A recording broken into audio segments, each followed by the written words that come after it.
আশা করি সবাই অন্নপূর্ণা, অন্নপূর্ণা বাদ দিয়ে কিছু নেই।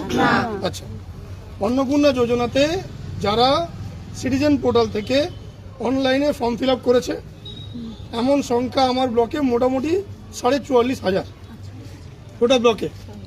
তার মধ্যে গত 1 তারিখে, আজ কত তারিখ 7, তাহলে গত 1 তারিখে যে লিস্টটা স্যাংশন লিস্ট বা যাদের টাকা ঢুকেছে বলছে, আমি এখনো জানি না পুরোটা সবাই পেয়েছে কিনা, সবাই তো এসে আমাকে বলতে পারেনি। তাহলে যারা টাকা ঢুকেছে তারা সংখ্যাটা 35,000 মতো, যাদের টাকা ঢোকেনি তার সংখ্যা প্রায় 9 থেকে 9,500।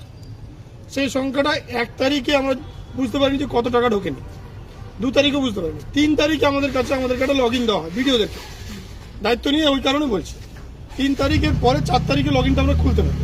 4 তারিখে লগ ইন খুলে আমরা দেখতে পাই যে আমাদের মোটামুটি 9,000 থেকে সামথিং কিছু আছে যাদের টাকা ঢোকেনি।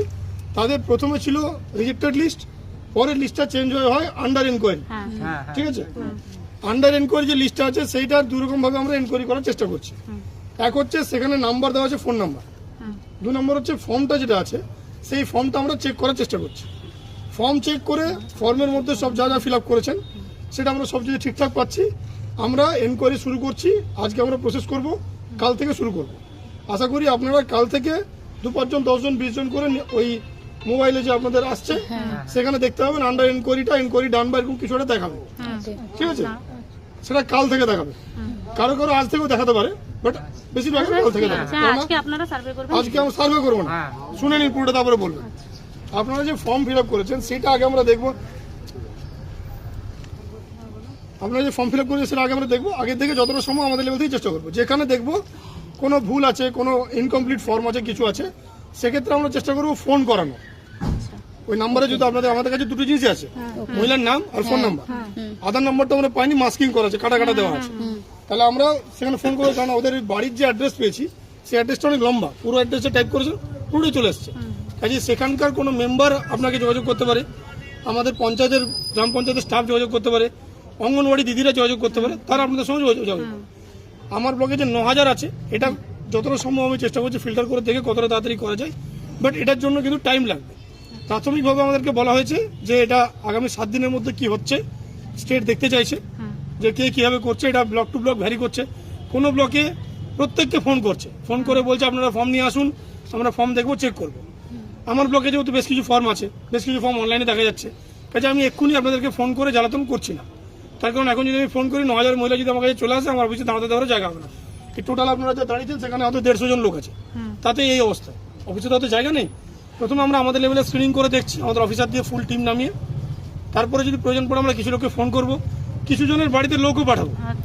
কারণ যে ক্রাইটেরিয়া বলা হয়েছিল তাতে বলা হয়েছিল যে ছোট ছোট কথা জিনিস ছিল, আপনাদের বয়স 25 থেকে 60 হবে, আপনারা কোনো সরকারি চাকরি করে এমন কোনো মহিলা পাবে না, ইনকাম ট্যাক্স দেয় এমন কোনো মহিলা পাবে না, আর ভোটার লিস্টে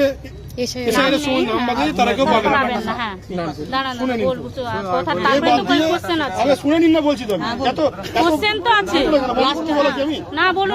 তাহলে এর বাদ দিয়ে কোনো ক্রাইটেরিয়া আমাদের কাছে ছিল না, কিন্তু পরে কিছু মানুষের ধারণা হয়েছে যে বাড়িতে কেউ চাকরি করার টিক মারলে সে পায়নি, কিন্তু এটা পুরোটা সত্যি আমার মনে হচ্ছে নয়। তার কারণ আমি আজ সকালেই লগ ইনে খুলে যেটুকু দেখলাম, সকালে ডিএম স্যারের মিটিং হলো, তাতে কিছু ফর্ম আছে যাদের বাড়িতে চাকরিও নেই, যাদের ইনকাম ট্যাক্সও নেই, যাদের কোনো অসুবিধা নেই, কিন্তু তারা বাদ চলে গেছে। এবার শুনুন কেন বাদ চলে গেছে, সেই কারণটা কিন্তু আমাদের কাছে আসেনি, কোনোভাবে বাদ গেছে, টেকনিক্যাল কোনো প্রবলেম হচ্ছে, কিছু হচ্ছে, সেটা আমাদের কাছে আসেনি। কিছু চাকরি করে, কিছু বাড়িতে চাকরি আছে, হাজবেন্ড বা বাবা চাকরি করে, আগে শুনুন, কিছু বাড়িতে এমন আছে মহিলা যে হাজবেন্ড বা বাবা চাকরি করেন, তারা পেয়েছে। কিছু জায়গাতে আছে যে ভুল করে ফর্ম ঠিক করেছেন, তারা পাননি, কিছু ফর্মে ভুলও আছে। আবার কিছু মহিলা এমন ফর্ম ফিল আপ করেছেন যেখানে লিখেছেন আমি লক্ষ্মী, আপনি লক্ষ্মী ভান্ডার পান, লিখেছেন ইয়েস, লিখেছেন অন্নপূর্ণা ভান্ডার চান, লিখেছেন নো, মানে ওইটা টিক মারতে ভুলে গেছে, ওই টিকটা মারতে অনেকে ভুলে গেছে। সেইগুলোর জন্য আমরা এডিট অপশন রাজ্য থেকে চেয়েছি, যে যদি এডিট অপশন আমাদের এখন পর্যন্ত এডিট অপশন পাইনি, তাহলে এখন আমরা যতটা সম্ভব ফর্ম চেক করে আমরা চেষ্টা করছি কতটা করা যায়। এর পরবর্তীকালে আমরা কিছু মহিলা দিদিমণিকে আমাদের দিদিরা ফোন করবে, কিছু ক্ষেত্রে অঙ্গনওয়াড়ি দিদিমণি যাবেন, কিছু ক্ষেত্রে আমাদের ব্লকের স্টাফ, পঞ্চায়েতের স্টাফ যাবে, সেই জন্য ওয়েট করুন। আর এমন ভাবার কোনো কারণ নেই যে আমার বাদ গেছে কারণ এটা, আপনি হয়তো ভাবছেন এটা কারণ, কিন্তু সেটা যে কারণ সেটা আমরাও জানি না, বুঝে গেল। একই প্রশ্ন বারবার করবেন না। কেউ চাকরি করলে বাদ যাবে কিনা, সে যদি নিজে চাকরি করে তাহলে বাদ যাবে, কিন্তু নিজে চাকরি করলে অনেক ক্ষেত্রে আছে যে সে লুকিয়েছে, সে লিখে লুকিয়েছে, সে পেয়েছে, সেইগুলো আমাদেরকে এনকোয়ারি করার জন্য পরে আবার অপশন দেবে, যেটা আমরা জানতে পেরেছি। এমনও হতে পারে মাননীয় মুখ্যমন্ত্রী যেটা বলেছেন মিটিংয়ে বা আমাদের ইয়েতে প্রেসে, যে যত মহিলা এই সুবিধাটা পাচ্ছেন তাদের প্রত্যেকের লিস্ট একটা পাবলিকের কাছে কোনো পোর্টাল থাকবে, সেখানে সম্ভবত দেওয়া হতে পারে।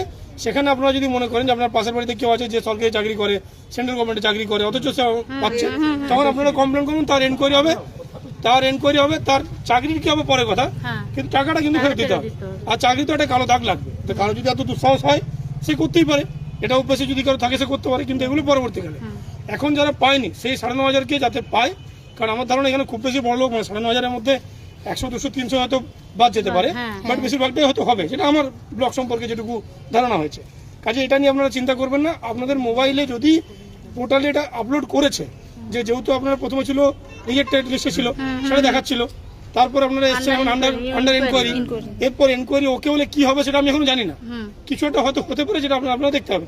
যদি দেখতে পান তাহলে তো বুঝেই যাবেন যে হচ্ছে, আর যদি দেখতে না পান তাহলে অন্তত পক্ষে 15 তারিখের পর ইন্ডিভিজুয়ালি একজন দুজনকে জানাবেন।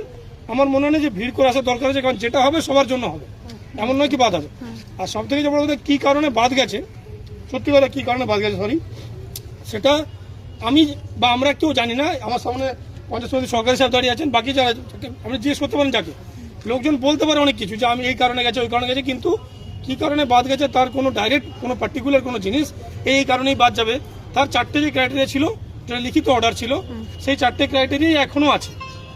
পরবর্তীকালে সরকার কি সিদ্ধান্ত নেবে না নেবেন সেটা মাননীয় হয়তো আমাদের যারা দেখছেন ওপরে তারা বলতে পারবেন, বাট আপনাদের এটা চিন্তা করার কোনো কারণ নেই যে আপনাকে বেছে বাদ দেওয়া হয়েছে, কারণ এখানে বাছার কোনো option block office, SD office, DM অফিসে ছিল না। ঠিক আছে, কাজে ওই জন্য আপনাদের চিন্তা নেই। আর এই যেটা আপনারা প্রশ্ন এসছেন, স্যার আমারটা কী হবে, স্যার আমারটা কী হবে, কারোরটা কী হবে সেটা কাউকে জানার এখন আমাকে আমি বলতে পারবো না।